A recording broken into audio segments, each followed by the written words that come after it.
নমস্কার, কেমন আছো বন্ধুরা?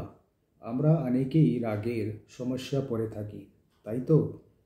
রাগের জন্য নিজের দোষ দিই, কিন্তু এটাকে ম্যানেজ করা সম্ভব হয় না, তাই না? যদি তোমাদের মধ্যে কেউ নিজের রাগকে ম্যানেজ করতে চাও, তাহলে আজ আমি তোমাদের হেল্প করব, ঠিক আছে? দেখো, আসল সমস্যা রাগ নয়, কথার অভাব হলো। বন্ধুরা, আসল কথা কি জানো? রাগ করা প্রবলেম নয়, এটা হলো কথার অভাব।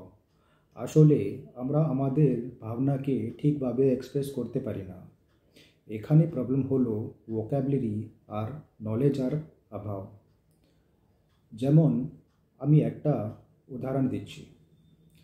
রাস্তায় দুটো বাইকের ধাক্কা লেগে গেলে মানুষ রেগে গিয়ে চোর থাপ্পড় লাগায় বা গালি দেয়।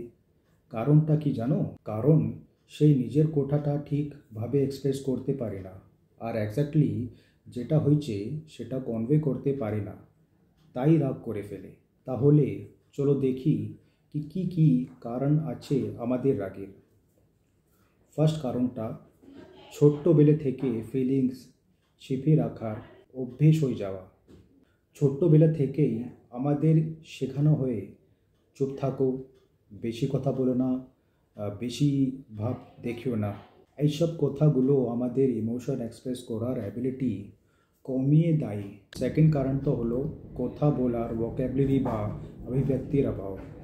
আমরা যখন বড় হই, তখন নিজের ফিলিংসগুলোকে বুঝতে সব সময় ঠিক শব্দ পাই না, তাই আমরা রাগ করে ফেলে, চেঁচিয়ে উঠি বা অন্যকে অপমান করে ফেলি। তার কারণটা, ছোট্টবেলে যদি কেউ নিজের ফিলিং খুলে বলতে না পারে, তাহলে সেই প্রিটেন্ডেড স্মাইল দেয়, সেই ফলস এক্সকিউজেস দেয়। এইগুলো গ্র্যাজুয়ালি তার পার্সোনালিটিকে উইক করে ফেলে। তো এখন কি করে যায়? ফার্স্ট উপায়, ছোট্টবেলা থেকেই শিখিয়ে দিতে হবে। বাচ্চাদের শেখাতে হবে যে তুমি রাগ করছো কেন, কোনো একটা ব্যাপার কিছু কারণে ভালো লাগেনি।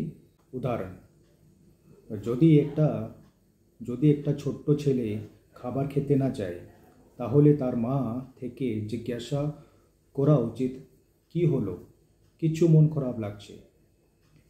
সেই শিখবে বলতে, হ্যাঁ মা, যখন তুমি আমাকে ওই কথাটা বলেছিলে তখন আমার খুব খারাপ লাগছিল।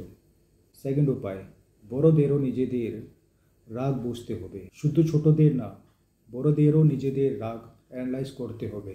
নিজেকে জিজ্ঞেস করো, আমি রাগ করছি কেন, আসল কারণটা কী রে? এখন আমি আপনাকে কিছু অ্যাকশন স্টেপ দেব, যা আপনি এখন থেকে নিতে পারেন, ঠিক আছে?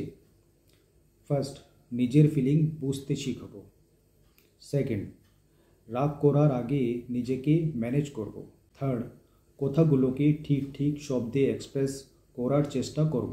বন্ধুরা, যদি আমরা এটা করতে পারি, তাহলে অনেক রিলেশনশিপ সহজ আর মধুর হবে, অনেক মিসআন্ডারস্ট্যান্ডিং দূরে থাকতে পারে। বন্ধুরা, প্রথমে নিজেকে বুঝতে হবে, তারপর সামনে যেয়ে থাকুক, ঠিক আছে? নিজেকে ম্যানেজ করতে হবে। বন্ধুরা, আমি এটা চেষ্টা করি যে আমি আমার কাজ উইজডম দিয়ে তোমাদের জীবনে কোনো মূল্যবান ভ্যালু যোগ করতে পারি। ধন্যবাদ, ভালো থেকো।